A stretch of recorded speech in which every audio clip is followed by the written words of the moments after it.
The Whispering Woods had always been a place of mystery. Even in a world where magic flowed as freely as the wind, these ancient woods stood out as a place of profound enchantment and danger. The trees were old, their trunks twisted and gnarled, their branches reaching up like skeletal fingers toward the sky. The air was thick with the scent of earth and decay, a constant reminder that the forest was as alive as it was ancient. Legend told of spirits that roamed the woods, guardians of the land who whispered secrets to those who dared enter. It was said that those who listened carefully could hear the trees speak, could learn the ancient stories of the land, and even gain knowledge long forgotten by mortal races. But the Whispering Woods were also a place of peril. Many who ventured too deep never returned, their fates unknown, their voices lost among the whispers. In recent years, the woods had become darker, more dangerous. The once gentle whispers had turned into eerie murmurs, filled with malice and foreboding.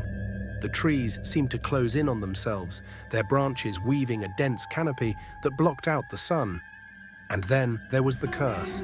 The curse had started as a rumor, whispers carried on the wind by those who dared to speak of it. It spread like wildfire, consuming the villages and towns of Thoranthia with fear. Crops failed, animals grew sick and wild, and the people felt the weight of an unseen presence pressing down on them. The land itself seemed to wither, the vibrant greens of the forest turning to sickly yellows and browns. The curse was said to be the work of an ancient malevolent force that had been awakened from its slumber deep within the heart of the Whispering Woods. Some claimed it was the work of the Dark One, a being of pure evil who sought to plunge the world into darkness. Others whispered of a powerful sorcerer who had been driven mad by the ancient magic of the forest, now seeking to consume all in his path. But no matter the source, one thing was clear. The curse was spreading, and it threatened to consume all of Thoranthia. In the capital city of Animara, the seat of power for the animal hybrids of Thoranthia, the queen called upon the kingdom's greatest heroes. She knew that only those with the most courage, skill, and knowledge could hope to lift the curse and save their land. Thorn the Brave, a towering Goliath with the strength of a bear and the heart of a lion, was the first to answer the call. His reputation as a warrior was unmatched, his courage legendary. Thorn had fought in countless battles, his massive battle axe cleaving through enemies with ease. But beneath his fearsome exterior, Thorn was also known for his wisdom and compassion. He was a protector, a guardian of the weak, and he had vowed to rid his homeland of the curse that threatened it. Elysia the Wise, next to join the group. Elysia was a warrior of nature, her connection to the natural world unmatched. She could communicate with animals, heal the land, and wield powerful magic drawn from the very essence of the forest. Her knowledge of ancient magic and lore was invaluable, and she had spent years studying the Whispering Woods and its mysteries. Elysia was determined to restore the balance of nature and lift the curse that had corrupted the land she loved. Kael the Swift, a swift and cunning avian with the wings and talons of a hawk, was the third to answer the call. Kael was a thief, his skills in stealth and deception unparalleled. He could move through the shadows like a wraith, striking down enemies before they even knew he was there. Kael's sharp eyes and keen instincts made him a master scout, and his ability to read the terrain and track enemies was unmatched. Though Kael preferred to work alone, he knew that this mission required the combined skills of the best Thoranthia had to offer. Finally, there was Zara the Shadow, a mysterious feline with the agility and grace of a panther.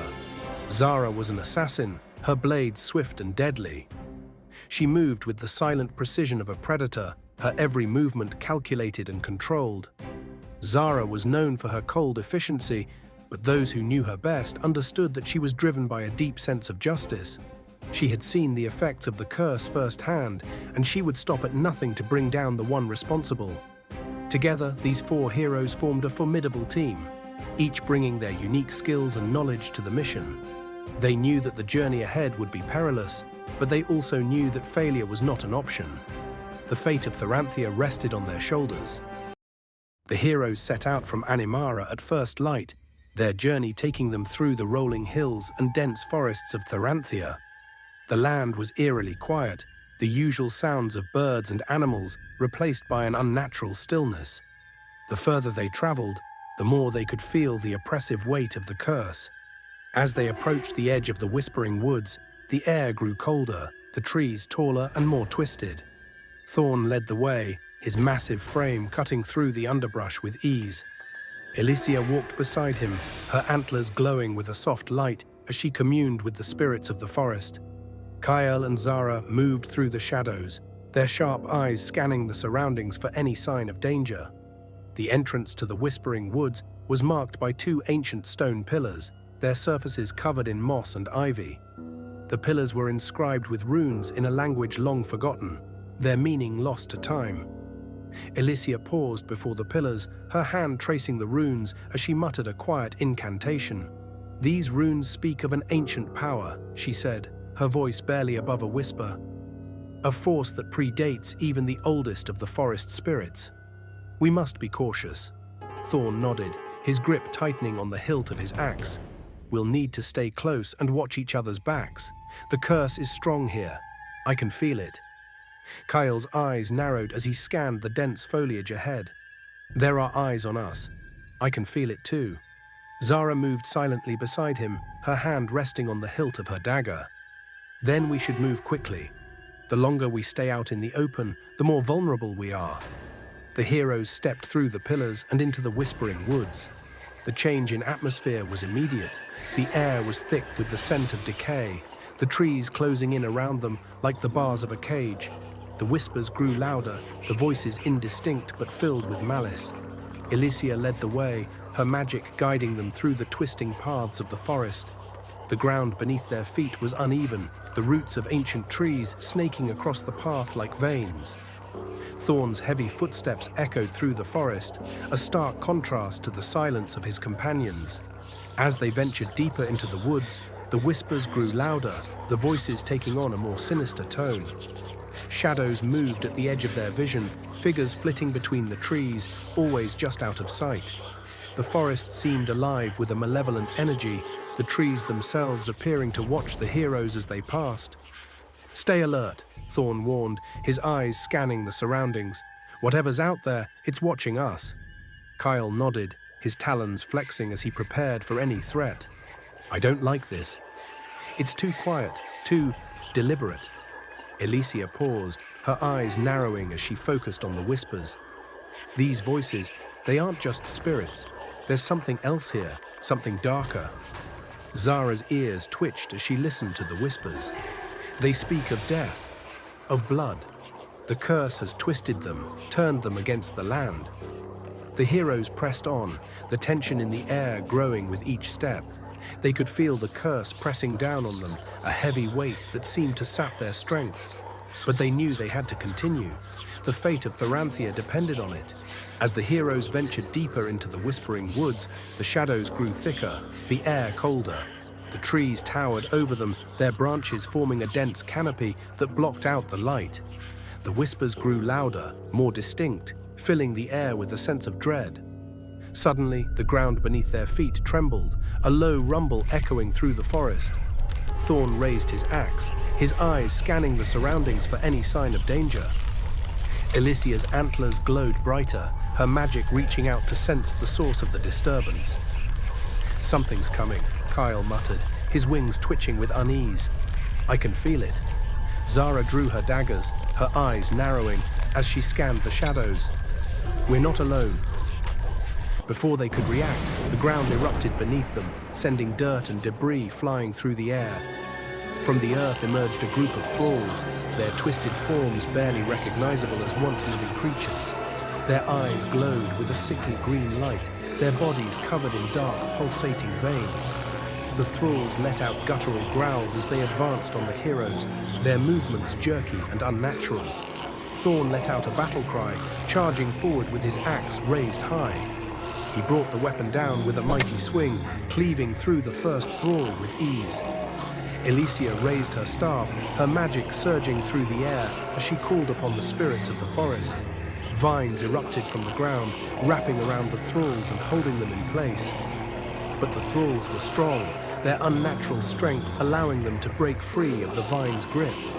Kael moved swiftly, his talons slashing through the air as he targeted the thralls' weak points. His movements were a blur, his strikes precise and deadly. Zara followed close behind, her daggers slicing through the air with lethal precision. The thralls fell one by one, but more kept coming, their numbers seemingly endless. "We can't keep this up," Kael shouted, his breathing heavy as he fended off another thrall. "There are too many of them." Elysia's eyes glowed with determination as she called upon more powerful magic. "We need to find the source of the curse. It's what's giving them strength." Thorn nodded, his axe cleaving through another thrall. "Lead the way. We'll hold them off." Elysia focused her magic, her eyes closing as she reached out with her senses. She could feel the curse, a dark, malevolent force that pulsed through the earth like a poisoned vein. It was close, just beyond the clearing where they stood. "There's a source of power nearby," Elysia called out, her voice filled with urgency. "We need to destroy it." The heroes fought their way through the thralls, their determination unwavering despite the odds. As they reached the edge of the clearing, they saw it. A dark, pulsating crystal embedded in the ground, its surface covered in runes that glowed with an eerie green light. "That's it," Elysia shouted. "Destroy the crystal." Thorn charged forward, his axe raised high as he brought it down on the crystal with all his might. The impact sent a shockwave through the clearing, the crystal cracking beneath the force of the blow. But the crystal was resilient, its surface only partially damaged. "We need more power," Thorn shouted, his voice filled with frustration. Elysia stepped forward, her eyes glowing with a fierce determination. "Together, focus your energy on the crystal." The heroes gathered around the crystal, their combined power surging through the air. Thorn's strength, Elysia's magic, Kael's precision, and Zara's agility all combined in a single focused strike. The crystal shattered, its dark energy dissipating into the air like smoke. As the crystal broke, the thralls let out a final anguished cry before collapsing to the ground. The forest fell silent, the whispers fading into nothingness. The curse had been weakened, but the heroes knew their journey was far from over. Elysia looked down at the shattered remains of the crystal, her expression grim. This was just a fragment of the curse. There's more to be done. Thorn nodded, his grip tightening on his axe. "Then let's keep moving. We can't let the curse spread any further." Kael and Zara exchanged a glance, their resolve strengthened by their victory. They knew the road ahead would be long and dangerous, but they were ready to face whatever challenges lay ahead.